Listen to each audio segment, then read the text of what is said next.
السلام عليكم ورحمة الله وبركاته. اللهم صل وسلم وبارك عليك يا رسول الله. اهلا بحبايب قلب المتابعين. يلا بينا يا حبايب قلبي، هنعمل شوية رقاق وشوية بامية محتورين كده زي ما انتوا شايفين، حاجة كده بسم الله ما شاء الله تبارك الله. شوية بامية بقى كده، عندي كيسين بامية عينهم في الفريزر وقمت لما اعمل حاجة طرية بقى. احنا في الحر بقى كده والحاجة الغموس دي بتبقى جميلة كده البامية زي ما انتوا شايفين، حاجة كده بسم الله ما شاء الله. بامية خضراء، قمت عاملة شوية رقاق، ويلا بينا نشوف هنعمل الرقاق بتاعنا ازاي. معايا بقى ايه؟ ربع كوباية سكر كده ومعلقة كبيرة من الملح، وبرضو معلقة كبيرة من الخميرة. احط عليهم شوية مية كده واعجنهم حلو عشان نخلي الخميرة بتاعتنا كده دوبها في المية عشان تتفاعل على ما اجهز العجين بتاعي. انا نخلت الدقيق اهوت، نخلت 4 كيلو من الدقيق، نخلتهم كويس وجهزتهم كده زي ما انتوا شايفين. وامسك بقى الخميره بتاعتنا ديت، بوشتها كده في الميه والسكر والملح، اقلبهم كويس لما يدوبوا. السكر بتاعنا كان خشن شويه، غاب معايا كده على ما دوبته شويه. واجيب بقى عندي بقى لبن رايب عندي بقى في الفريزر. لما بجيب ساعات لبن ويقوم رايب مني، بقوم رايحه عينه في الفريزر اعجن بيه حاجه طريه. جبته بقى وطلعته زي ما انتوا شايفين كده على ال4 كيلو دي. قمت حاطه بقى قلب اللبن بتاعنا كله، بس اللبن ده كان يا حبايبي كان سمين، لان ببقى لم وش اللبن كده عينه في اكياس. يعني ان هما مش انتوا شايفينهم حبة لبن صغيرين، لكن لبن دسم وحلو زي ما انتوا شايفين كده. نمسكهم بقى الفهم لف حلو كده. انا هلفهم لبنتي وبنتي تكمل عجين فيهم، لان انا رجليا وجعاني، مش بعرف اقعد اعجن قوي. فانا ده بقى ايدي كده بلفهم، وهي هتقولي ويا ماما وانا اعمل بدلك عشان عارفه ان انا منش نهض. فخدت اهيت من ورايا بتكمل اهين عجين، وانا قاعده بزود لها اللبن وكده. جبت شويه ميه صغيرين زي ما انتوا شايفين عشان الحبة اللبن بتوعنا ما كفوش، بس كانوا سمان يعني، كان فيهم قشطه كتير وش حليب كتير يعني، كان حلو. واقلبهم كويس كده. ومعايا برضو السمنه مسخناها على النار بزيتها. كانوا حبة رق كده بسم الله ما شاء الله تبارك الله، كانوا حبة رق حلوين، طاقة طعم وريحة وكل حاجة.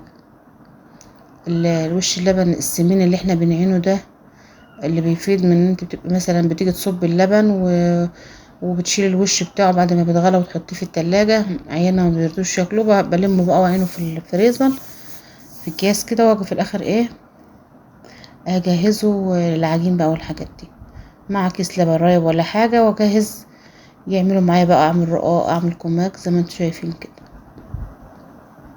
انا بقيت احط لبنتي وهي تلف بقى بتعجن، علشان انتوا عارفين ان انا رجليا وجعاني ودراعي وجعاني. امسكهم بقى مسكتهم بقى، لتتهم لي لت جميل، لت هيعجبكم ان شاء الله زي ما انتوا شايفين كده.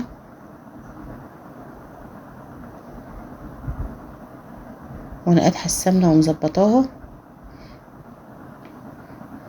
بس كانت سخنه شويه. قلت على ما تلف هتلت حلو، يكون برد شويه، علشان العجين بتاعنا مبقاش بيحبش الحاجه سخنه. في الصيف في الشتاء سخني ما يهمكيش عشان العجين يشيل معاكي بسرعه، لكن في الصيف الجو كده كده حر،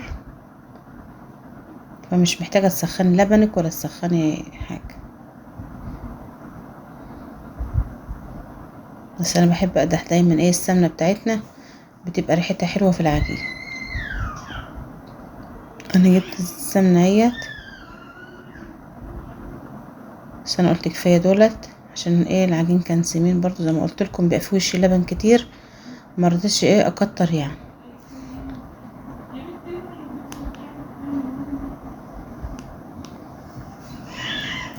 امسكوا بقى بعد ما حطينا له السمنه بقى، نلت تمام كده زي ما انتم شايفين.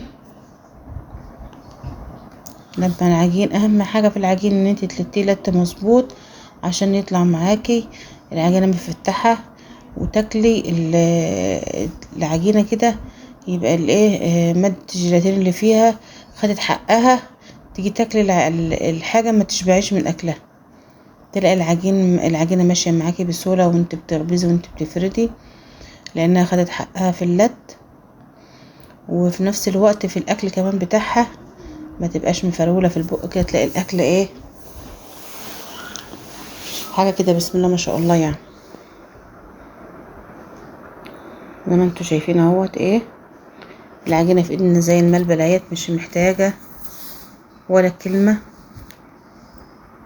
بسم الله ما شاء الله يعني.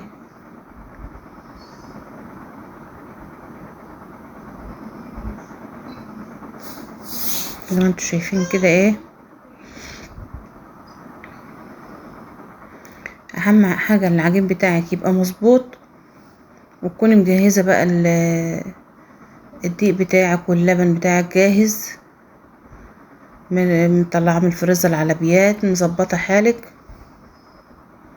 بصراحه بقى انا اليوم ده ما كنتش ايه في دماغي خالص ان انا هعمل انا قمت في دماغي الاقي اعملي نواشف يا ماما، فالنواشف جبت الباميه عملتها على بيات، بحب انا الباميه دايما اعملها على بيات بتبقى طعمها جميل جدا، فعملتها على بيات. طب انا جينا العيش المدعم ده يعني استغفر الله العظيم، ده نعمه ربنا، ما عادش حلو خالص زي الاول، بيطلع اسمر ومش حلو ومبلط كده. فانا بصراحه اتفزنا ان احنا ايه ناكل منه، فقمت راح ايه قايم في دماغي بقى ايه، طلعت اللبن فكيته وبردته، وطلعت السمنه برضو سيحتها وبردتها، وزي ما انتوا شايفين على طول نص ساعه كنت عجنه وقطعت على طول. الرق ما بيحتاجش ان هو يتخمر، بس لازم تحط له خميره علشان تبقى عجينته مفتحه وحلوه كده. زي ما انتوا شايفين امسكوا بقى ايه كده، زي ما انتوا شايفين الليت دلوقتي تمام كده. انا شربت كل الدقيق السمنه والعجينه شربتها كده كويس، بس مع اللت بقى كده بتبلي ايدك بقى وانت بتلت العيش كده بتزيد حلاوه كمان. شوف انا كل شويه اقول لها لا بلي ايدك وانت بتعجني، تيجي تلاقي العجينه معاكي ايه بسم الله ما شاء الله ولا كلمه يعني. ده من العجينه ملمسها طري معاك ومظبوطه ومش لينه اوي ولا لابسه قوي، فتعملي فيها زي ما انت عايزه. حط لها ميه بقى ولتي على قد ما تقدري زي ما انتوا شايفين كده.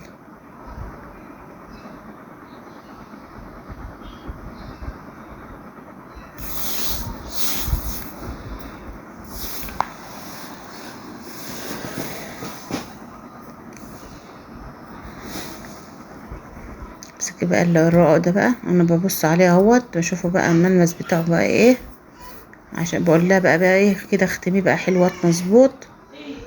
الوقت بقى هي بتختم فيها اهيت، قلت لها شاهديه بقى واختمي كده عشان يبقى جاهز كده على طول، ما عادش عايز بقى ولا كلمه.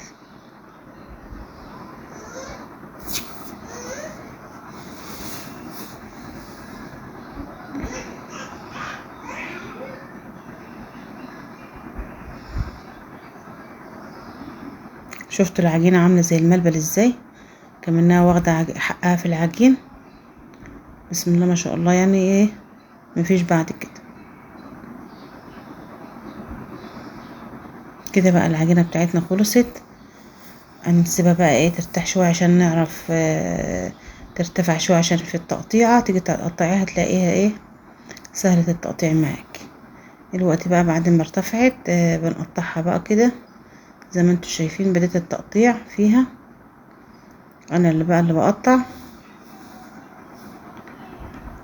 زي ما انتوا شايفين. انا بحبه ايه ما بحبه صغير او بحبه كبير كده عشان انا بشده على المطرحه وافرده، بحب الشقه تبقى عريضه كده زي بتاعه زمان، ما بحبش ايه العيش يبقى صغير.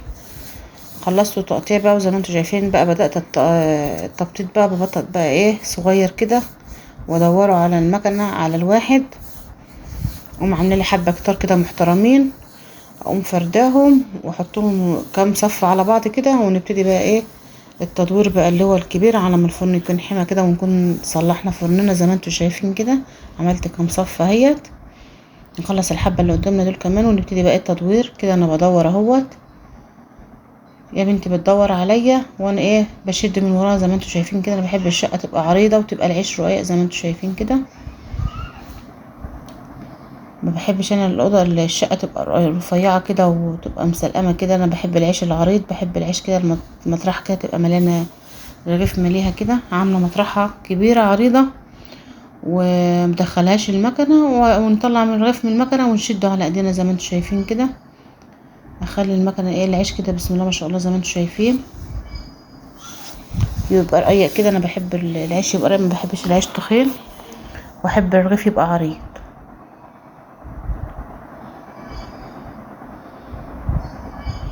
العجينه شوفي ادام انتي وديها حقها العجين بتبقى واخده حقها، بتشدي فيها وتودي وتجيبي فيها زي ما انت عايز. شوفوا الرق طالع بتاعنا بسم الله ما شاء الله عامل ازاي. اوريهولكوا تاني كده. انا بدور عليا بنتي وانا بشد اهوت ووالدتي قاعده قدام الفرن بتاخدهم مني، لان هو المكنه هي تدور، واحده تدور وواحده بقى تشد، هو ممكن واحده تدور وواحده تقعد قدام الفرن، لكن انا بحب علشان انا اقعد اشد العيش فلازما ايه بنساعد بعضنا كده، ايد على ايد بتساعد. انا اللي بشد العيش اهوت بعرضه عشان اناوله لوالدتي على طول قدام الفرن. لو انا لوحدي بقعد اشد على نفسي واحط في الفرن على طول، بس ايه بيعطلك شويه. انما انت لما بتعملي بتحطي في الفرن على طول بيكون حد بيساعد معاكي. زي ما انتم شايفين كده العيش المطرحه بسم الله ما شاء الله، العيش بتاعنا مال المطرحه زي ما انتم شايفين. شوفوا الرق بتاعنا طالع جميل ازاي ومنور ازاي، برغم ان احنا كنا ايه قرب المغرب واحنا بنخبزه.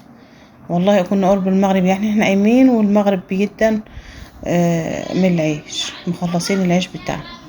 وكنا بقى عاملين شويه الباميه دولت، وقمنا ايه بقى ايه كلنا بسم الله ما شاء الله. اكون اول مره ناكل يعني الباميه كمنها كانت بايته. احلى حاجه ان انت تعملي الباميه بايته على بيات، بحبها جدا ان انت عاملاها على بيات وتبيتيها.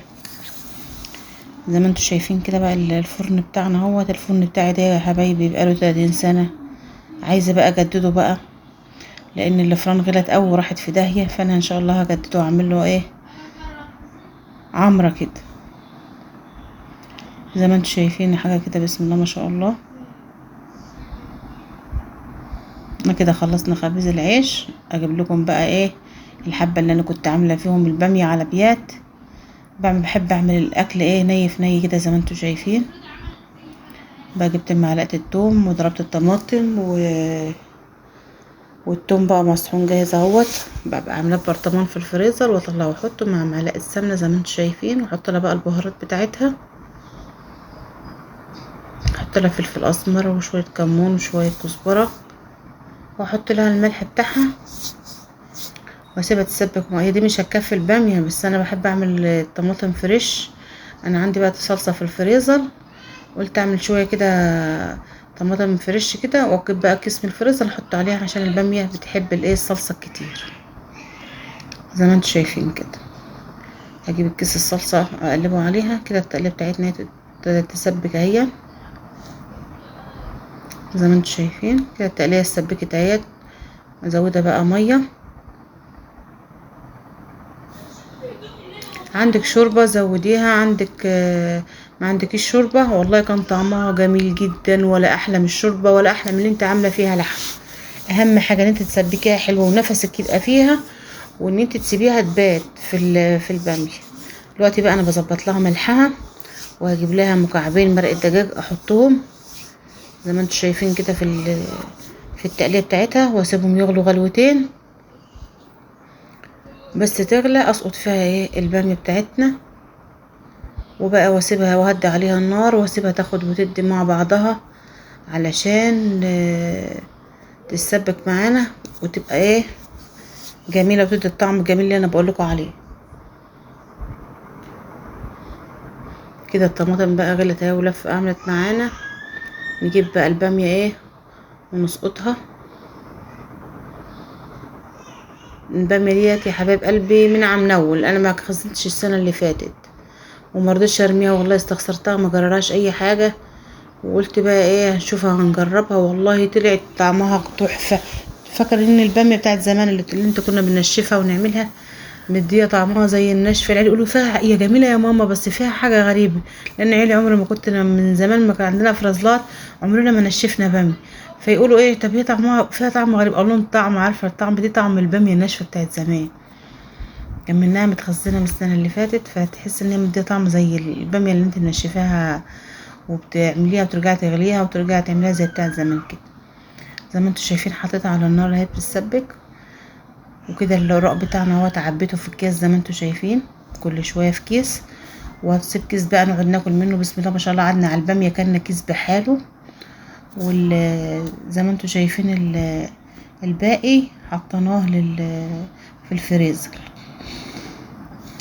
وال والباميه بتاعتنا زي ما انتوا شايفين حاجه كده بسم الله ما شاء الله تبارك الله. وما تنسوش بقى يا حبايب قلبي تدوسوا لايك، والسلام عليكم ورحمه الله.